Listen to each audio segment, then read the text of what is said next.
Om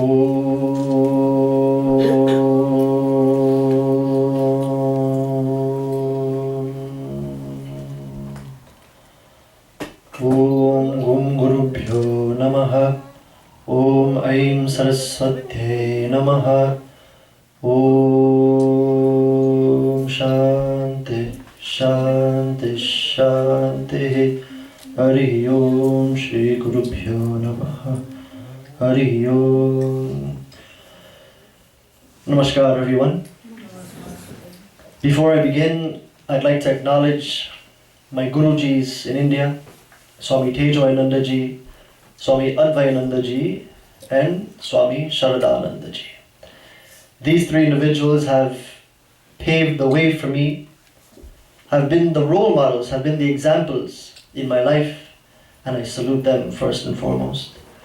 I salute my father, Sri Prakash Gossai Ji, from which I've gained tremendous respect for, through his actions, through his work, through the lives he's touched.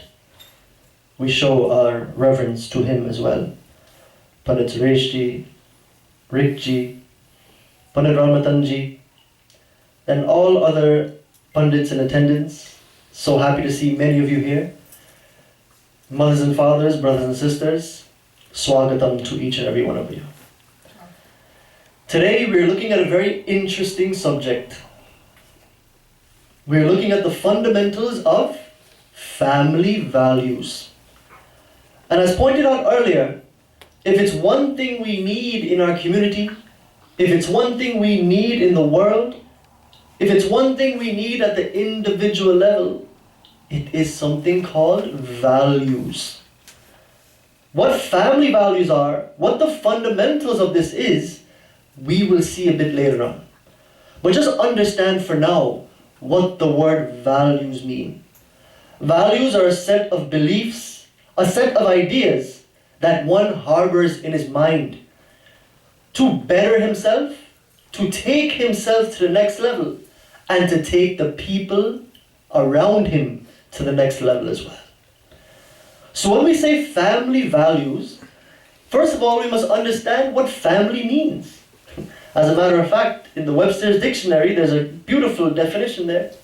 It says, a family is a basic social unit consisting of parents and their children, considered a group while living together or not. So this is the definition of your textbook family. What we see on TV, what we see driving on the road together on a Sunday afternoon, going to their favorite restaurant. We usually see parents and we see children. And we call this a family.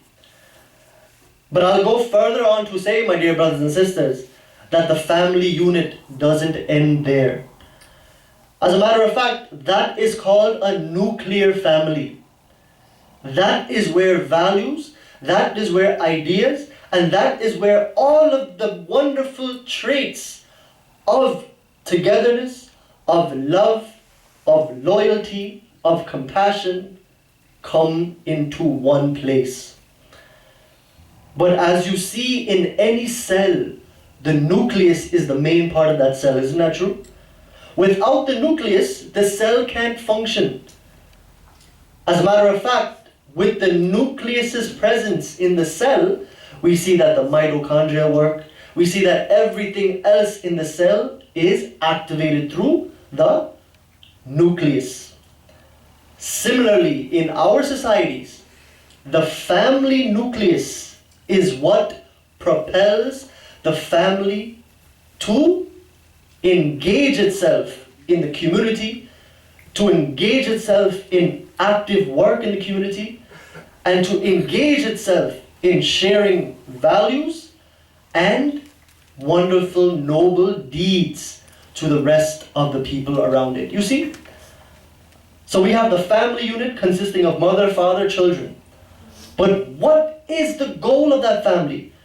Not only to feed itself, but to show the rest of the community what an example of a family is. You see? Imagine if every single family in the world, right now we're in Jersey City, New Jersey. Imagine if every single family was an example for us to follow. If the family sat aside and said, today, I am aiming to allow my family or make my family the model family for Jersey City. If every family thought this way, imagine the world we would live in. And you know, the idea of the example family or the hallmark family, the family who shows the example, that example radiates to the entire community. One family sees how that family behaves, and the other family says, you know what? I want to be like that. And then another family will see these two families and the righteous work they do in and outside of their home. And they would say, I want to be like that as well. So as you see, it catches fire that way. Many families in our community are very selfless, and they radiate positivity, they radiate joy to the rest of the people around. As a matter of fact, it is that season of giving, isn't that true? It is that season of love, the season where we should be spreading all of these ideas to everyone we come across. It is this time that we must introspect, that we must really dissect the year that has gone by and see how much of an example I was and how much of an example my family was. You see? So we've really looked at two aspects. We looked at the individual and we looked at the family level. And you know where it all starts? With the individual person. If one person in that family can change its mind and say, from today, I will be the best I can be. From today, I will share what I have. From today, I will be the example for the rest of my family and my community at large. Guess what? That idea catches on with the rest of the people in the family. You see? So first, to be an example family, to show exemplary values, what we should do is start with ourselves. Don't look at what mommy and daddy are doing. Don't look at what our sister and brothers are doing. Look yourself in the mirror and tell yourself, today is a new day. Can any of you tell me what today's date is, by the way? 20. The 20th of December, 2014. Do you know today is a very historical day? Did you know that? No. You didn't know that, Ricky? Today, I'll give you a minute. Think about why you think today is a historical day, first of all. None of you know? Okay, I know it's a tough one. That too. But I was hinting at the fact that today has never come for anyone yesterday. Those of us who are lucky enough to survive and see the light of this morning were the only ones who would have saw today, December 20th, 2014. A new day symbolizes new hopes, new dreams for all of us. And if we can really take this seriously, all of us can make the changes that we want to make in life. All of us want a family that cooperates. All of us want a family that stays together. They say this family that prays together stays together. We want a family that is the example. But you know what we often get trapped in? We often get trapped in past disappointments. We often get trapped in past anarchy that has been going on. And we often get disappointed in past mistakes. But understand one thing. Today, December 20th, 2014, is the day for me to change. And change not for the worse, but change for the better. You know, when I first started doing this speaking thing, these talks, someone came up to me and they said, you know, you can't get worse than this, but you can get better. You see? You can never regress. As a matter of fact, that is contrary to what is expected of the human being. The human being is created for one thing alone. And you know what that is? To progress in life. Never to go back. So if you have people around you who are pulling you back, try your best to help them. But if they are beyond help, guess what you have to do? Progress further anyway. You see? All of us, even though we're in the family, we're on our own individual journeys.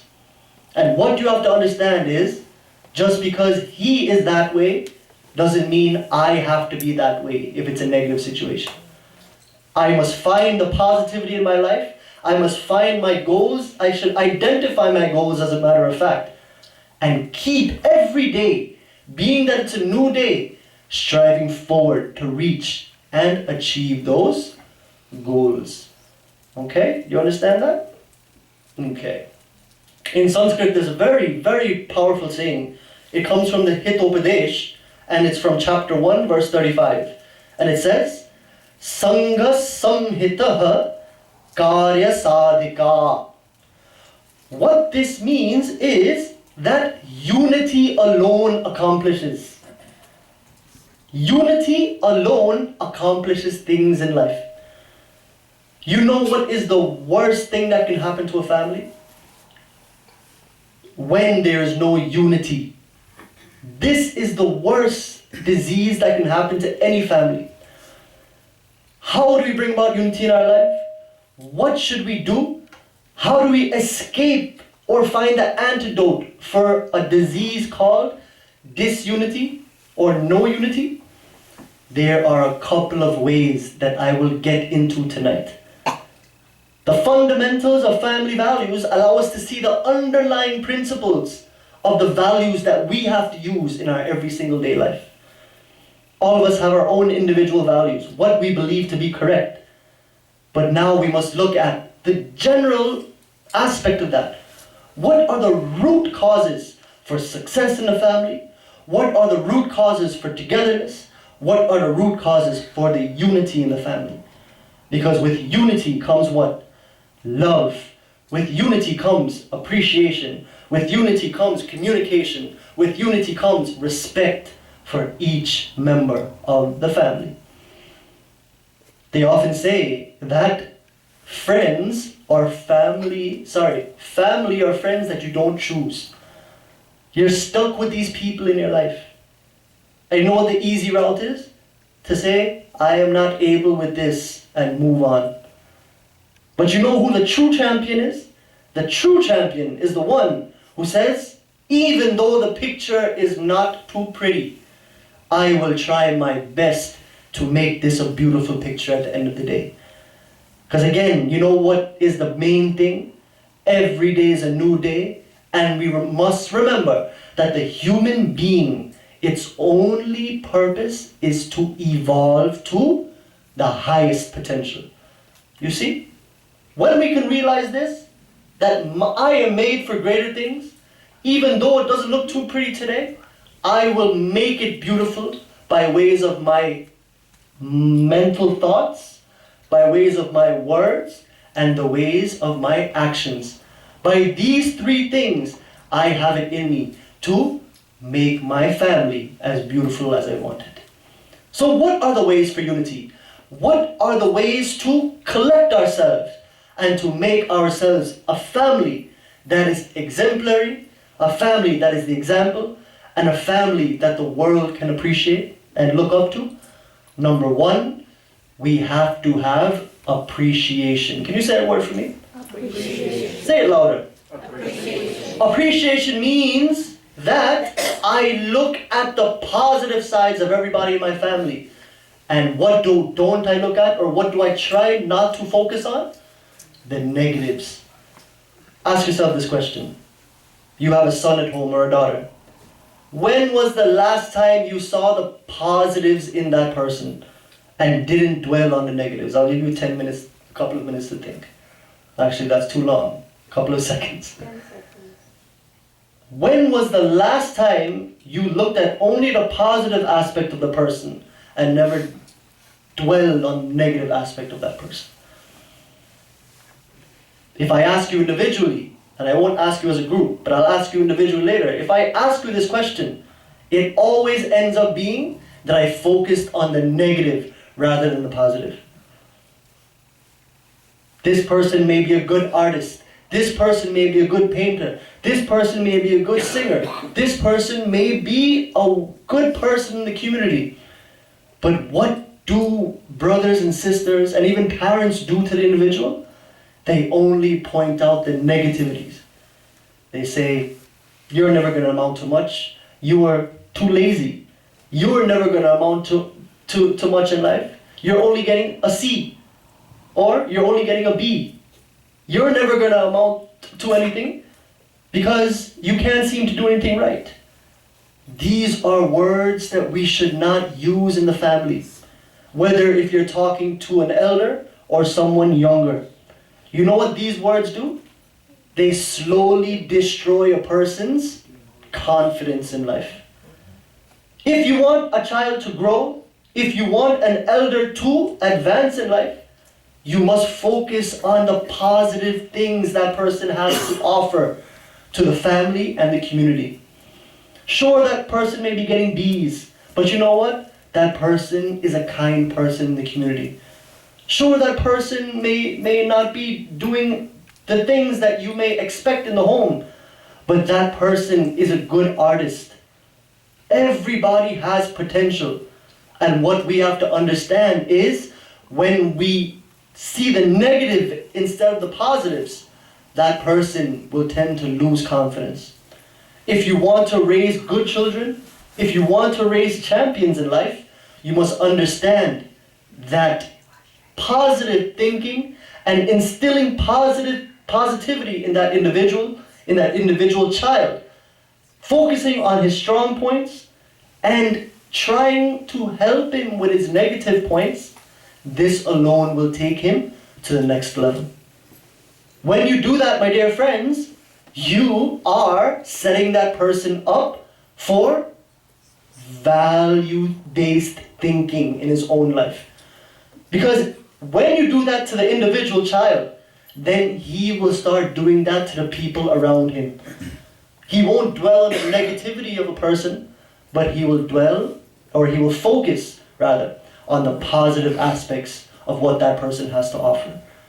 Imagine a world if we lived in where everyone just saw the positive things in the people next to him and tried to help them privately with the negative things. What kind of world we would live in, you see? So, when we appreciate, we don't look at the negative things. It's not that we're ignoring them totally. We are not focused on that. What are we focused on? The positive aspects of that person. And we try our best to bring them out of the negative things in their life. Number 2, the way we show appreciation is by giving the person in our family full attention. So what is the first way we show appreciation that I just spoke about just now? Focus on the positive and negate the negatives. Don't focus on the negatives. Second way is to give full attention to the person you are talking to in the family. For example, someone will come to you with a problem. Let's say the son approaches the father with some sort of problem. You know what happens today? The father has a cell phone in one hand while the son is speaking his heart out. Do you know it is impossible to hear two things at one time? Do you know that? Have you ever tried to do that?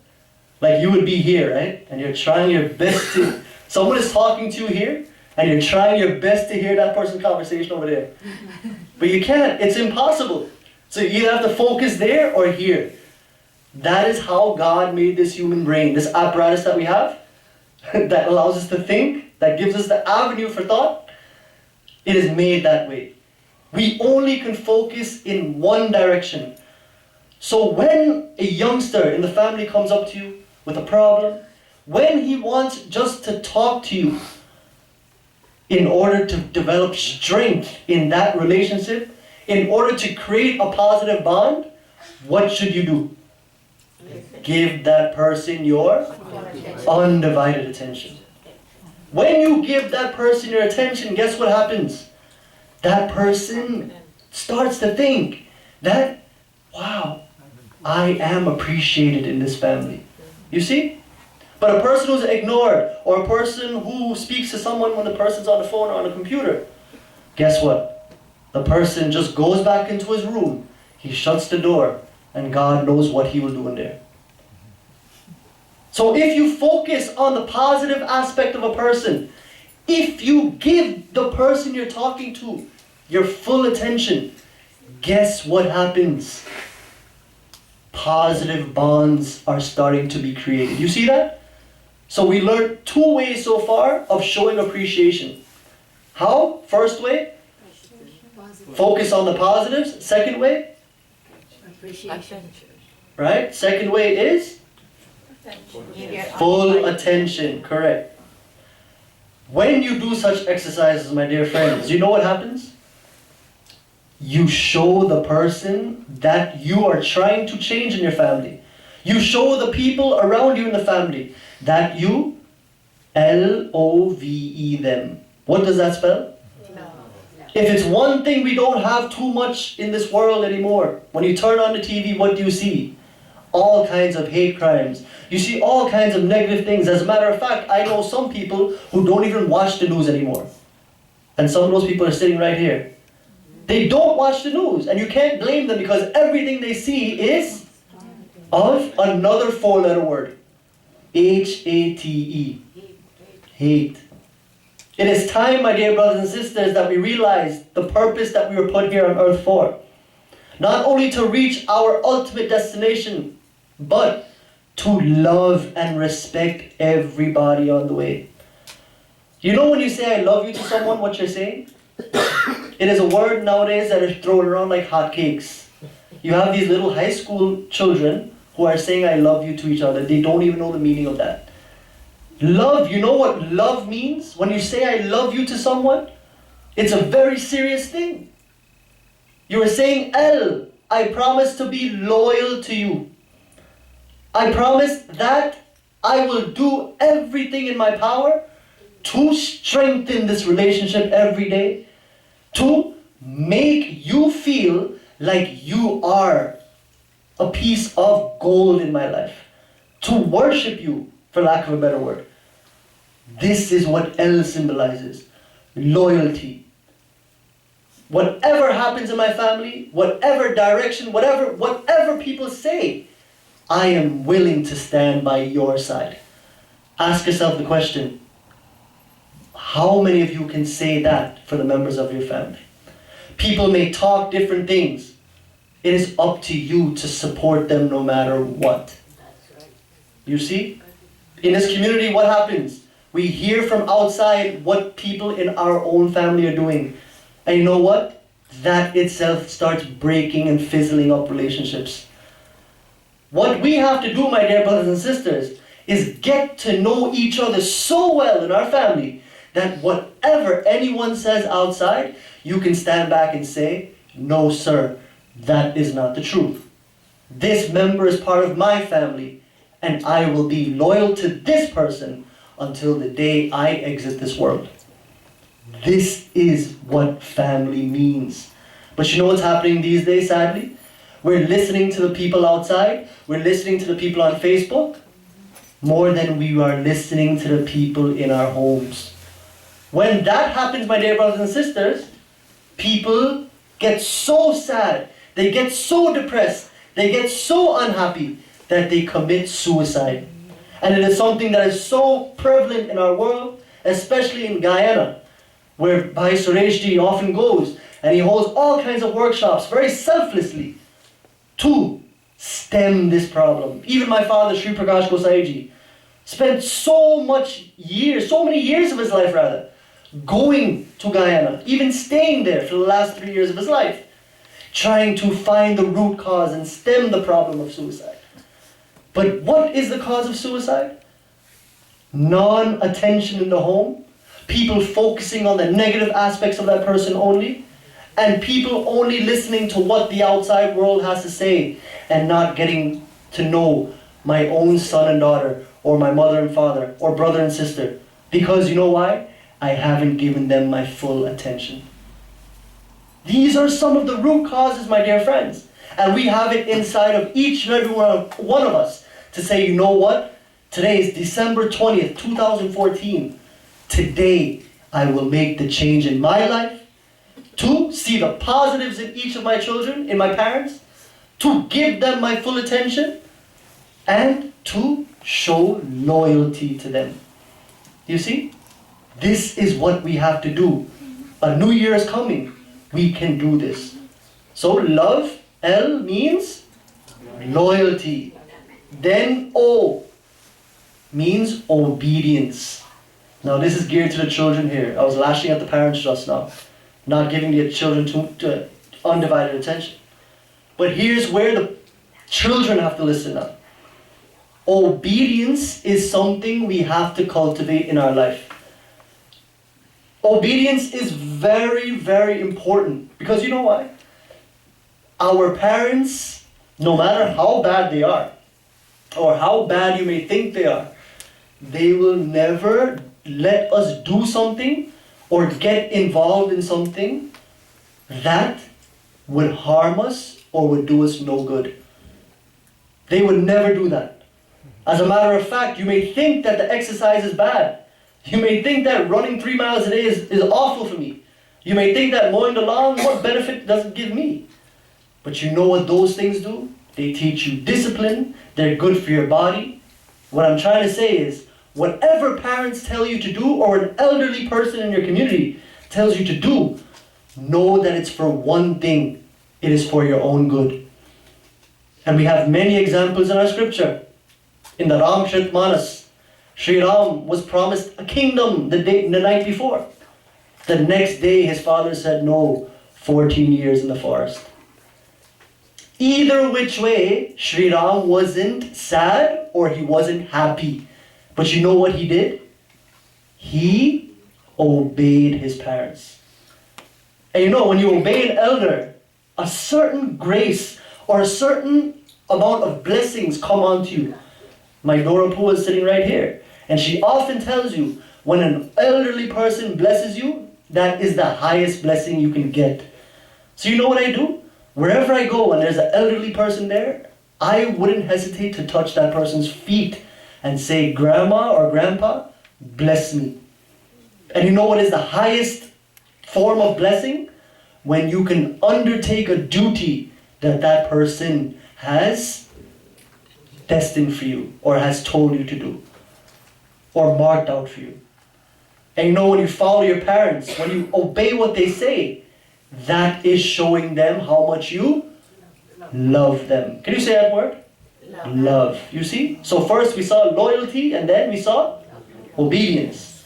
Then we see V, which means values. Whatever they tell you in life, whatever someone does to you, if you have those inner values of respect, of loyalty, of obedience in you, no one in this world can touch you. No negative force can be with you or be put over you if you show loyalty and respect to parents and obey them. Okay? And then finally, E. E stands for evolution. Do not remain stagnant by any means every day. Always try your best to educate yourself, to take yourself to the next level, and to show other people ways of bettering themselves. If you can do these things, my dear brothers and sisters, you would have shown the world, your family and friends around you, that you love them. You understand? So let's review. What does love mean? L means loyalty. O means obedience. V means be filled with values. And E means evolution. Always try your best every day to take yourself to the next level. The cook hasn't cooked his best. The dancer hasn't danced his best. The violin player hasn't played his best yet. The NBA player hasn't shot his best hoop yet. There's always room for improvement and evolution. You see that? Now, another way to show appreciation, my dear friends, is never bring up mistakes from the past. Another thing we do in our families and in society that drives people off the wall and makes them do things that they won't do in a million years, like commit suicide, is when you bring up mistakes from the past. A person may be trying his best in society, or may be trying his best in the family, to show the people around him that yes, I have changed. I am trying to change for the better. But you know what some members of the family do? And when I talk about family, I'm not talking about the nuclear family of the mother, father, brother, and sister. I'm talking about the community and the world family. What they do that is very sad is that even though they're trying to go up in life, they will tell them, you remember what you did last year? Or you remember what you did 10 years ago? And you know what this does psychologically for that person? It brings them down. It brings them sadness. It brings them depression. And the mind is such a powerful thing that it can be either your friend or enemy. And when people bring up dangerous things of the past or things that are not so pleasant, and they try to make that person feel bad today, even though that person's trying, he's trying his best to go forward, that itself is an avenue to stop progress in that person. You see? So what we have to understand, my dear brothers and sisters, is that in life, the onus is upon us. We have to own the situations around us. And we have to own them in a positive way. If a person in our life is trying to change, support that person. Say to that person that you're doing well. I wish you well. I love you. And my support is with you. Don't go reminding that person day in and day out of the bad things they did. That will only psychologically make them bad in the mind again. Because, I don't know if you know, but smoking is very addictive. It's an awful habit. But people who are trying to quit smoking, it just takes one whiff of cigarette smoke to want them to smoke again. You know that? One whiff of the smoke only. So what do we have to do in our lives? We cannot let the smoke contaminate them anymore. Keep the smoke far away from them and wish them well in their evolution in life. You see? And when I say smoke, I mean bad words, and stay away from the bad things or the bad ideas that you have of that person from past experience. So don't make that person feel bad. Instead, encourage that person to keep moving forward in life. Tell that person you were doing well, you were on the right track. You see? Okay? And what does this do for us? When we appreciate the members of our family, when we appreciate the community, all of us move forward in the direction of positivity. Evolution takes place. And we are better people together. And the ultimate form of showing appreciation in the family is by doing the little things that make that person feel good. We all know what those things are. For example, if your little sister or big brother, he likes chocolates, don't hesitate if you're passing the chocolate store to say, you know what? My brother likes chocolate, or my sister likes chocolate. Let me pick up a chocolate for him. Or if you're coming home from school and you see some flowers on sale for $5, my mother will appreciate this. Let me bring these flowers home for her. Because you know what? You never know when someone is having a bad day. But you know when you say, I love you when your mother comes home, or when your dad comes home, or when your sister comes home. Or, you know, how did you do today on that test? Or, you know what? You really sang well last night. When you say words of encouragement like this, or you pick up physical objects and you give it to them that pleases them, this actually puts a smile on their face. It is the little things in life, my dear brothers and sisters, that make people happy and shows them that I love you. You see? So if you want to have values in life, if you want to be the best ideal family, and if you want to push that positivity out into community, what do you have to be first to every member of your immediate family? Appreciative. Every single thing we spoke about just now shows appreciation for each other. Okay?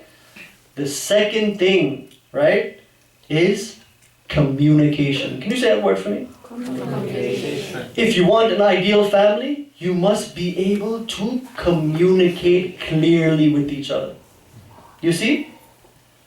In life, we must be open and honest with everybody we come across. What does this mean? As a child, do not hide anything from your parents. If something is bothering you, they are the first people that you should go to. Because you know what? In life, there's only three people. There are friends, acquaintances, and enemies. Friends are people who will help you no matter what. They are people who will stab you in the front. You know what I mean? They don't stab you in the back, they stab you in the front. That means they're not afraid to tell you where you're going wrong. And where do we see a beautiful picture of that? In the Bhagavad Gita, where Lord Krishna tells Arjuna exactly what his problem is. He says, despondency and sadness because you have to fight a war isn't you, because that is your dharma. You should do it happily. He wasn't afraid to tell him, this is what you call a friend. Sometimes we get mad at our parents because they point out that you should have done this that way. It'll make you a better person.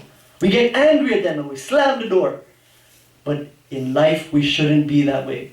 If ever we want to evolve and want to be better people, we should listen to the advice of our parents, again, and follow. But we must be open and honest with them. If something is hurting you or something going wrong in the body, don't think twice about telling them. See, if you tell a friend, that's okay. They're your friends. But guess what is the bad thing? When you're open and honest to acquaintances and enemies. A friend will keep it confidential. A friend will help you no matter what. But you know what an acquaintance is? A person who's there only in happy times, and in sad times you can't find out. You don't know where he is. When you're driving that Mercedes down Kennedy Boulevard, right? He's there in the passenger seat. But the day that Mercedes is taken away, because of some circumstance, you can't find that person ever again. Think twice about being open and honest with people like that. That is where the trouble comes, you see? And then there's enemy, the third category. Enemy is a person who feeds you toxic words and feeds you toxic things. Especially for the youth. I see a lot of young people here, and again, I'm very happy to see this. The person who feeds you toxic words and tries to get you to do toxic things is considered an enemy. Because you know what you're doing? You're hurting yourself by following them. What you have to do is understand that a friend only has your good interest at heart, and he wants to see you progress no matter what. So when you have to be open and honest, you tell me, who will you tell? You will tell only a friend.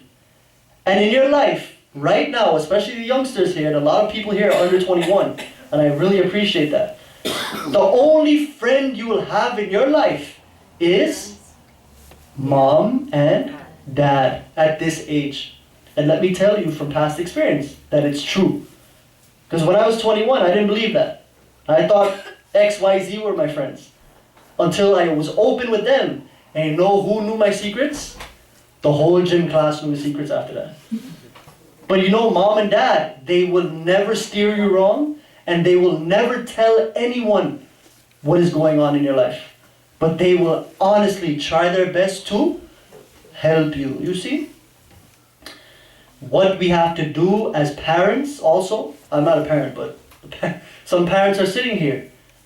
In order to make your child grow effectively, and in order for them to be open and honest with you, you have to be open and honest with them. Because if you are open and honest, you know what that happens? You build trust. When there's trust between mother and father, mother and son, father and daughter, brother and sister, when the lines of communication have opened up so much that you've gained trust, you know what happens? They will never go outside for people to find trust in. I'll give you an example. I know a family in Maryland, and their child was subject to parents who just trusted them. They said, you know what, son and daughter, I trust you. I trust that you will go out to college, that you will go to X place, and because of what our family stands for, and because of who we are as parents, I trust that you will do your best. When you put trust in a child like that, my dear friends, you know what happens? They think twice before acting otherwise in the community. But you know what happens, my dear friends? When you have a family who doesn't trust the children and instills this distrust from a young age, you know what happens? When they finally get out there, they're a different person. And you know what? They don't care about family name. They don't care who their father is. They don't care who their mother is. But when trust is given at an early age, when the children can see, yes, my parents do trust me, it is up to us as children to act our best because our parents trust us and love us. You see? So when we're open and honest with our parents, when our parents are open and honest with us, it just builds trust between each other, creating a very symbiotic relationship. A relationship where I can tell my parents anything, and even though it may be bad, I know they can help me. You see that? And vice versa. Parents can tell children too. Lay out the rules and regulations and hope and pray that they follow. You see? What parents have to understand also is that it's okay to ask questions. The reason why the child doesn't express himself to you is because simply you're not asking questions. It's as simple as that. Some people wonder, oh my gosh, I never imagined in a million years my son would do that, such a thing. Such a horrible thing he would do. Or he was thinking such a horrible thing. You know why? Because the parent didn't take it upon himself to go into the child's bedroom, sit on the bed with him, and have a chat. Ask questions. What is going through your mind? Is there something I can help you with? How did that go yesterday? Why didn't it go well? If you ask children these questions, guess what?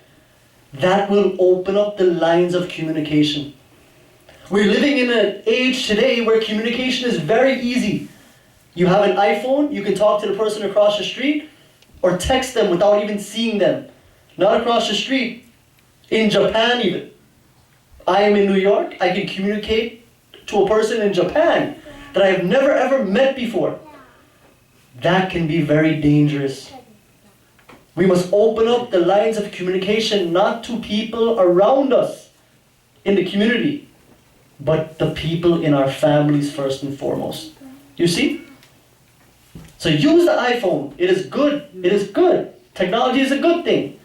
But be conscious that those couple of people who live in the home that you live in, you should open up the lines fully of communication to them first. I went to a pizzeria the other day, and a family walked in, 4 of them, a mother, a father, and a boy and a girl. And you know what each of them had in their hand? Each of them had an iPhone. They came in and all 4 were on their iPhone. The waiter sat them down in a square booth.